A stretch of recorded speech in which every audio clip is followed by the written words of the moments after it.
आज हम लेके आए हैं कि विपक्ष का नेता, एक लोकतंत्र के लिए विपक्ष का नेता उतना ही जरूरी है जितना कि सत्ता पक्ष, क्योंकि सत्ता पक्ष कहते हैं कि सत्ता पक्ष के साथ साथ संसद चलती है तो विपक्ष भी उसके साथ होना चाहिए। क्योंकि जैसा हमने देखा है कि 2014 और 2019 के टेन्योर में 5 साल के कार्यकाल में जो विपक्ष नहीं था, तब कहीं ना कहीं जो बिल थे वो डिस्कशन के बिना पारित हुए। ऐसे बहुत सारे बिल हैं जो पारित किए गए। तो आज बात करेंगे कि विपक्ष की क्या महत्व है संसद प्रणाली में, क्यों होना चाहिए, क्या नहीं था तब क्या हुआ, अब होगा तो अब क्या क्या कर सकते हैं, क्या क्या सरकार पर नियंत्रण कर सकते हैं या फिर और क्या क्या कर सकते हैं, उसके बारे में चर्चा करेंगे। तो ये माननीय प्रधानमंत्री मोदी जी और ये विपक्ष के नेता श्रीमान राहुल गांधी जी। तो शुरू करते हैं विपक्ष के नेता से। इसके बारे में कुछ फैक्ट बता देता हूं मैं। जो विपक्ष का नेता है, विपक्ष के नेता सरकार की रचनात्मक आलोचना करता है, रचनात्मक आलोचना करता है यानी कंस्ट्रक्टिव क्रिटिसिज्म करता है।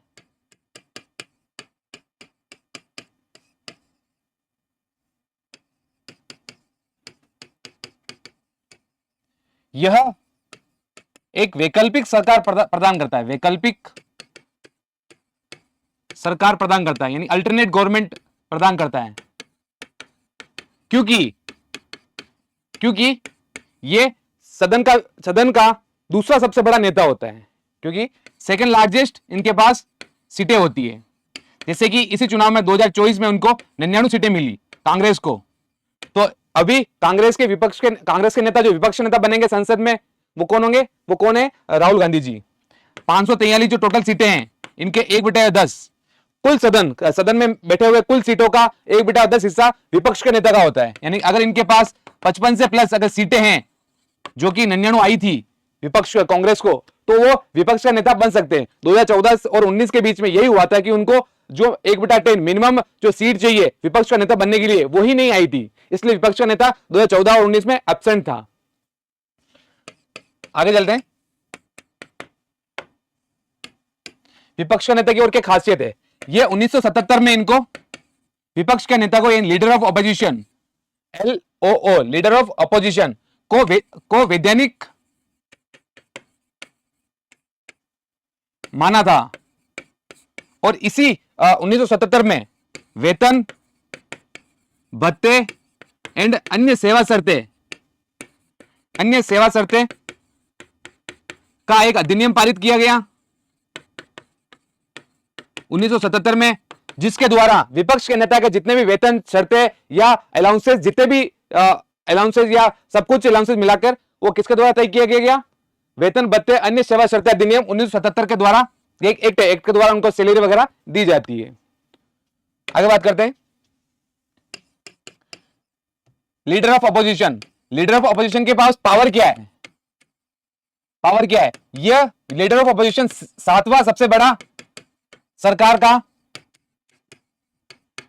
अधिकारी होता है। तो प्रश्न उठता है कि पहला कौन है, दूसरा कौन है, तीसरा कौन है, चौथा कौन है, पांचवा कौन है, छठा कौन है। तो सबसे पहले जो क्रमागत अनुसार सबसे बड़ा पावर किसके पास है, प्रेसिडेंट के पास। सबसे ऊंची पोस्ट पे कौन है इस देश में, प्रेसिडेंट। उसके बाद वाइस प्रेसिडेंट, उसके बाद कौन आता है, वाइस प्रेसिडेंट। उसके बाद कौन आता है, प्राइम मिनिस्टर। हम समझते हैं कि प्राइम मिनिस्टर सब कुछ है, लेकिन प्राइम मिनिस्टर के पास इतनी पावर नहीं है संविधान के अनुसार जितनी की प्रेसिडेंट के पास है। फिर आता है गवर्नर जो कि प्राइम मिनिस्टर के नीचे आता है। फिर है पूर्व राष्ट्रपति। उसके बाद आते हैं मुख्य न्यायाधीश, उच्चतम न्यायालय के मुख्य न्यायाधीश। फिर एक उच्चतम, ये भी स्पीकर भी है एक, अध्यक्ष। फिर आते हैं लीडर ऑफ ऑपोजिशन, यानी कि लीडर ऑफ ऑपोजिशन सबसे बड़ा अधिकारी है पूरे भारत का। पहला कौन है, प्रेसिडेंट। दूसरा कौन है, वाइस प्रेसिडेंट। तीसरा प्राइम मिनिस्टर। चौथा गवर्नर। पांचवा पूर्व राष्ट्रपति। छठा सुप्रीम कोर्ट का चीफ जस्टिस और स्पीकर। और सातवां लीडर ऑफ ऑपोजिशन। आगे बात करें लीडर ऑफ ऑपोजिशन के बारे में। जो लीडर ऑफ ऑपोजिशन होता है वो पारंपरिक सहनशीलता सहनशीलता के सिद्धांत पर कार्य करता है। अब सवाल है कि पारंपरिक सहनशीलता क्या है? सरकार कोई बिल लाती है, कोई डिसीजन लाती है, सरकार जो काउंसिल ऑफ मिनिस्टर है, जो कि लेजिस्लेटिव के प्रति पूरा उत्तरदायी है, तो कहीं ना कहीं जो लेजिस्लेटिव है या फिर जो काउंसिल ऑफ मिनिस्टर है वो अगर कोई बिल लाते हैं या डिसीजन कोई करती है, कोई पॉलिसी लाती है, तो उस पर जो डिबेट होता है तो लीडर ऑफ अपोजिशन को बोलने का हक दिया जाता है। वही है पारंपरिक सहनशीलता, यानी कि उसको भी बोलने का अधिकार है, सरकार को कटघरे में लेने का अधिकार है कि ये पॉलिसी बनाई तो इसके ये प्लस है, ये माइनस है, तो उसको सरकार को कटघरे में पॉलिसी वाइज या डिसीजन मेकिंग वाइज ले सकता है। ये लीडर ऑफ अपोजिशन का मेन कार्य है। फिर बात करें, जो लीडर ऑफ अपोजिशन होता है वो शेडो कैबिनेट क्रिएट करता है, शेडो कैबिनेट क्रिएट करता है। ये यूके से लिया गया टर्म है। शेडो कैबिनेट क्या होता है? ये अल्टरनेट एक गवर्नमेंट होती है। जैसे कि एक काउंसिल ऑफ मिनिस्टर होता है ना, सेम वैसे ही इसके अंदर भी मिनिस्टर होते हैं कि इमरजेंसी में या कहीं सरकार गिरने की बात है तब जो सदन का दूसरा सबसे बड़ा नेता है वो एक शेडो कैबिनेट रखता है, उसके अंदर वो दूसरी गवर्नमेंट बना सकता है या फिर वो उस मिनिस्टर के साथ, इनमें भी मिनिस्ट्रियल डिपार्टमेंट होते हैं, मिनिस्ट्रियल डिपार्टमेंट अलॉटमेंट होते हैं जो किसी जो सरकार भंग होती है उसका स्थान ले सके, इसलिए वहां पे एक शेडो कैबिनेट चलती है जो अल्टरनेट गवर्नमेंट यानी कि वैकल्पिक सरकार प्रदान करने की शक्ति रखता है, लीडर ऑफ अपोजिशन। आगे चलते हैं। और लीडर ऑफ अपोजिशन का काम क्या है? लीडर ऑफ अपोजिशन, जैसे अभी लेटेस्ट न्यूज की बात करें तो लेटेस्ट न्यूज में कहीं ना कहीं जो लीडर ऑफ अपोजिशन विपक्ष का नेता था, तो उन्होंने अभी जो सेशन चल रहा है, जो अभी समर सेशन चल रहा है उसके अंदर जो मानसून सेशन चल रहा है, मानसून सेशन में जो लीडर ऑफ अपोजिशन जो बातें कही वो कहीं ना कहीं तर्कसंगत नहीं थी, क्योंकि विपक्ष के नेता का कार्य की सरकार को कटघरे में लेना। विपक्ष का नेता सरकार को किसी पॉलिसी पे, किसी प्रोग्राम पे, किसी प्रोजेक्ट पे या किसी कार्यक्रम पे उस कटघरे में लेके उससे सवाल पूछे कि आपने ये इंप्लीमेंट किया तो फिर इसका क्या रिजल्ट रहा, इसमें ये खामियां आई तो इसको खामियां को दूर करने के लिए आप क्या कर रहे हो। तो अगर सरकार को कटघरे में लेकर कार्य करेगी तो विपक्ष का नेता की जो पोजीशन है, जो पद है, उसका सही उपयोग होगा संविधान रूप से। तो कहीं ना कहीं जो विपक्ष का नेता है उनको आने वाले टाइम में ये विपक्ष का नेता तभी, या सरकार ने या जनता ने जो उनको विश्वास दिखाया कि कांग्रेस एक विपक्ष नेता हो सकती है सरकार में, सदन में, तो उनको लीडर ऑफ अपोजिशन के जैसा कार्य करना पड़ेगा, क्योंकि सरकार को कटघरे में नहीं लेंगे तो कहीं ना कहीं वो अपनी मनमानी पाएगी। तो लीडर ऑफ अपोजिशन का कार्य यही कि वो सरकार की जो मनमानी है उसको रोके, सरकार का जो डिसीजन है, एक तरफा डिसीजन है, उसको रोके। और लीडर ऑफ अपोजिशन का रोल क्या है? लीडर ऑफ अपोजिशन का role CVC, CBI, CIC, NHRC, election commission of India ECI या लोकपाल, इनमें जितने भी चेयरमैन होते हैं, जैसे केंद्रीय सतर्कता आयोग, केंद्रीय अन्वेषण ब्यूरो, केंद्रीय सूचना आयोग, राष्ट्रीय ह्यूमन राइट कमीशन, मानव अधिकार आयोग, भारतीय निर्वाचन आयोग, लोकपाल, इन सब में जो चेयरमैन का अपॉइंटमेंट होता है उसमें लीडर ऑफ अपोजिशन का बहुत रोल होता है।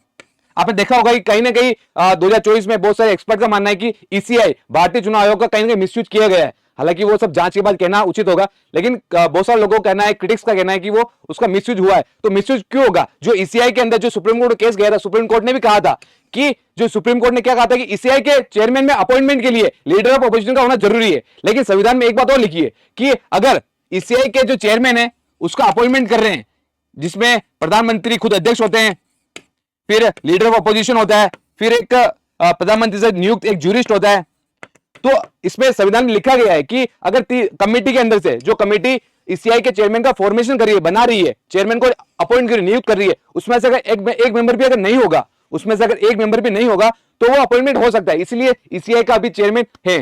तो संविधान में लिखा हुआ है कि चेयरमैन को जो अपॉइंट करने वाली कमेटी है उसमें से अगर एक मेंबर भी नहीं होता है तो जो ईसीआई का चेयरमैन की नियुक्ति को नहीं रोका जाएगा। तो कहीं ना कहीं जो सारे कॉन्स्टिट्यूशनल या नॉन कॉन्स्टिट्यूशनल चेयरमैन के पद है, इनके लिए लीडर ऑफ अपोजिशन का होना बहुत महत्वपूर्ण है, क्योंकि वो तय करते हैं कि चेयरमैन का होना नहीं होना कैसा है। फिर आने वाले टाइम में यही तो लोकतंत्र की संस्थान है यार, ये सारे लोकतंत्र के संस्थान है। लोकतंत्र कहीं ना कहीं इनसे चलता है। अगर ईसीआई नहीं होगा तो इलेक्शन कौन करवाएगा? फ्री एंड फेयर इलेक्शन कौन करवाएगा? सीबीआई नहीं होगी तो जांच होगी, जो करप्शन की जांच करती है, जो फॉल्स मिसलीडिंग, जो भ्रष्टाचार होता है, जो ब्यूरोक्रेसी, नौकरशाही है, लाल फीताशाही, वो कहीं ना कहीं उसको रोकने में कार्य करती है। लोकपाल, जो कि आम जनता की जो लोकपाल के जरिए उनको बिल या फिर उनके लिए जो करप्शन है या निष्पक्ष जांच के लिए जानी जाती है, जो 2011 में आंदोलन किया था अन्ना हजारे साहब ने उन्होंने इसी के लिए किया था, क्योंकि करप्शन बढ़ रहा था, क्योंकि कांग्रेस सरकार ने 2G स्कैम, कॉमनवेल्थ स्कैम या फिर बहुत सारे घोटाले देखे गए, जिसकी वजह से लोकपाल का बिल आया 2014 में, फिर अलग अलग राज्यों में लोकपाल की स्थापना हुई, वो अलग विषय है। लेकिन ये जितने भी संवैधानिक या नॉन संवैधानिक इंस्टीट्यूशन है, संस्थान है, इसमें चेयरमैन की उपस्थिति होना बहुत जरूरी है, क्योंकि ये नहीं होंगे तो ये केवल एक मरे हुए तोते की जैसे हो जाएंगे। तो कहीं ना कहीं लीडर ऑफ अपोजिशन की जरूरत लोकतंत्र को है, सदन को है, सामान्य व्यक्ति को है और एक समाज को भी है, क्योंकि अगर प्रॉब्लम होगी तभी तो उस पर समाधान की बात करेंगे ना। अगर हमें प्रॉब्लम मान के और चलते रहेंगे तो प्रॉब्लम बनी रहेगी, वो समाधान निकलेगा नहीं। तो ये था लीडर ऑफ अपोजिशन की बात। हमने बात की लीडर ऑफ अपोजिशन क्यों था, एक बात करते हैं लीडर ऑफ अपोजिशन 2014 2019 में भी नहीं था, लेकिन उसके अलावा अगर इतिहास की बात करें तो 1984 में भी जब कांग्रेस सरकार थी, उन्होंने भी टीडीपी के जो विपक्ष नेता था उसको पद देने से इनकार कर दिया था कि आपके पास पूर्ण बहुमत नहीं है तो हम आपको लीडर ऑफ अपोजिशन का पद नहीं देंगे। तो कहीं ना कहीं आपने इतिहास की बात की, वर्तमान की बात की, आने वाले भविष्य में अगर लीडर ऑफ अपोजिशन अपने पद का सही उपयोग करके सरकार को कटघरे में लेता है, सरकार को policy wise, decision making wise अगर कटघरे में लेगा, तो कहीं ना कहीं सरकार अपनी पारदर्शिता, अपनी अकाउंटेबिलिटी, अपनी जवाबदेहिता सुनिश्चित करेगी संसद के प्रति। तो हमें हमेशा लीडर ऑफ अपोजिशन का सम्मान उतना ही करना चाहिए जितना सदन का नेता। मेरा मानना है कि जो सदन को चलाने का सबसे महत्वपूर्ण काम है वो सत्ता पक्ष का है। अगर सत्ता पक्ष का चलाना चाहेगा अच्छे से तो सदन अच्छे से चलेगा। लीडर ऑफ अपोजिशन का रोल भी है, संविधान में लिखा हुआ है कि लीडर ऑफ अपोजिशन और सत्ता पक्ष दोनों मिलकर सदन चलाते हैं। लोग कहीं ना कहीं जो बड़ा रोल है, जो बड़ी सीट है, जो बड़ा मार्जिन है, वो किसके पास? सत्ता पक्ष के पास। अगर वो चाहेगी, उनका स्पीकर या उनका अध्यक्ष या उनकी पार्टी चाहेगी तो सदन चलेगा और निश्चित रूप से अच्छा चलेगा।